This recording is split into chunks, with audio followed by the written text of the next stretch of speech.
Well, thank you for inviting us. Not a problem at all. Well, I know that a lot of our listeners are really, really excited about your debut album coming out. So I was wondering if you could start off by telling us a little bit about the history of the band so our listeners can get to know the band a little bit. Well, we started out as friends in high school, and we sort of decided to have a speed black metal band. It was more like it was meant more as a thrash metal band at first, but we kind of found our sound in the sort of the old school black metal stuff, like Bathory, Celtic Frost, Venom, and so forth. Awesome. So, how did that all come together for you guys? Was it just that you were all playing different instruments and things like that and all had the same taste in music? Is that kind of what drew you all together to form the band in the first place? Yeah, pretty much. Awesome. So tell us a little bit about that. How did you guys first start out? Was it jamming and things like that, or did you start to do some local shows with your school? Where did that all start out? Well, we first started doing some covers, by Venom and Sodom, Bathory, and yeah, we did a couple of shows, and then we started to write our own stuff. Awesome. So tell us a little bit about that evolution of the band. You mentioned there that early on you were influenced by some thrash metal and some black metal. Tell us a little bit about the evolution of the band and how you got to the sound that you guys have these days. Um, I don't know. I suppose it came through sort of organically. Just I suppose our music taste kind of changed. I mean, we started this when we were 16, so sort of whatever we were listening to back then, and then it's kind of meshed together with what we're into now. And again, the songs, some of the songs on the debut are obviously from way back then, from Blasphemy Unchained. So it's the album's gonna be like a very it's gonna show almost all that whole evolution, because there are songs from different sort of eras of the band, I suppose. Awesome. Some from way back when, some from in between. We wrote in between, like 2015, 2016, and a few songs from rather recently. Yeah, but our influences haven't really changed. I mean, we still mostly listen to that old school black metal stuff. Yeah, definitely, but it's evolved. It evolved, definitely. With the writing process of the album taking so many years as well, does that mean that you guys had a fair few songs that you were able to choose from for this album, and how difficult was it to settle on which tracks made the album and which ones didn't?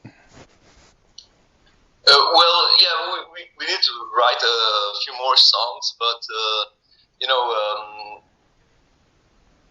we sort of had to decide which way to go artistically, and so we chose according to that. Awesome. So tell us a little bit about the recording process. The last 18 months, 2 years has been pretty crazy right around the world. In fact, we're still in lockdown here at the moment. Was it difficult for you guys to actually get together and record the album? Well, fortunately, we got to recording right before the whole pandemic happened. So everything was recorded before the first lockdowns happened. And it was pretty much just mastering and mixing at that point. We had the whole album ready, but the really difficult part was actually finding a label. Yeah, tell us a little bit about that. Like, a lot of young bands listening are probably really interested. How did you find the right label for you guys? I mean, the problem was actually finding a label willing to release anything in the current state of the world. Um, yeah, we started label hunting maybe late last year, and it wasn't until February we got anyone that was actually interested in releasing.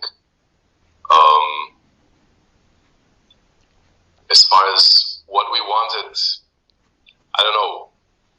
We had a huge list, but very few really responded with any interest. We found emancipation through another events in Insanguinate. They actually got the deal first.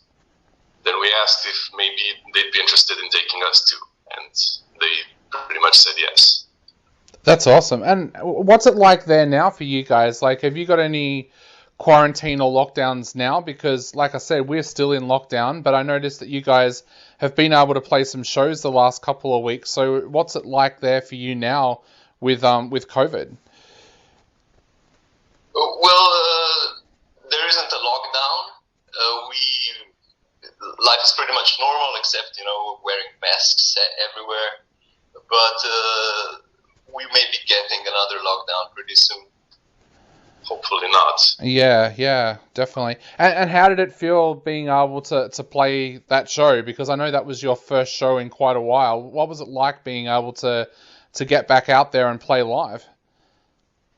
It was great, refreshing. So, where to now for you guys? If there's no lockdown, if the other lockdown doesn't come, will you guys be able to tour with the release of this album as well? We don't really have anything planned for now, since maybe next summer, yeah. Definitely. We do have a few more dates planned in this year, if they go through, of course. Hopefully they do. But yeah, we plan on writing as many new songs as possible, and maybe getting a new album out as soon as possible. Awesome, that would be absolutely fantastic. And bringing it back to this album, tell us a little bit about your songwriting process. How does it work for you guys? Do you guys normally start with lyrics, or do you normally start with music? And what kind of things inspire you when you sit down to write a new track? Well, we usually start out with writing some riffs, and then we get together, jam a bit, get the whole thing together, like musically, and then someone sits down and writes the lyrics, which is you. Yeah, usually, yes. And what inspires your lyrics? Like, is there a certain frame of mind you need to be in to write lyrics, or do you read different literature, watch films? What inspires those lyrics? Well, yeah, it's usually just a frame of mind, I wrote a lot of lyrics about death recently, and it's definitely been a state of mind thing, I think. Awesome. And the other thing too, I'm looking at now, and I absolutely love it. I love the artwork on the front of the album. Tell us a little bit about that artwork and who did that artwork for you guys. That was Karmazit. If you're familiar with him. No, tell me a little bit about him. He's from Germany, right? Mm-hmm. And he did lots of album covers for other cool bands. He did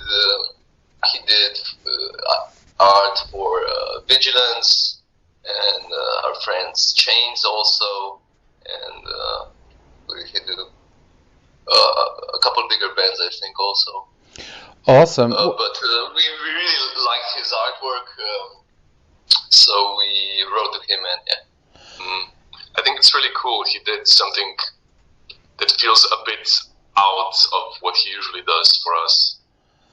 Definitely, yeah. It's unique in that way. Well, we've been playing Satan, Death and Fear on our show now for a couple of weeks, and we've been getting so much amazing feedback. We know that a lot of our listeners want to grab a copy of the album. So when the album comes out on the 24th, where will people here in Australia be able to grab a copy from if they want to? Probably directive from our label, and also we'll be sending out some copies. Awesome. If you write to us. Yeah.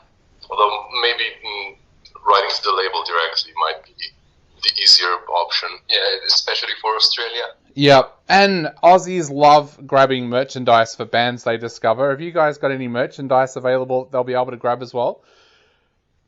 We do. We just printed up a new shirt design. It's actually available right now.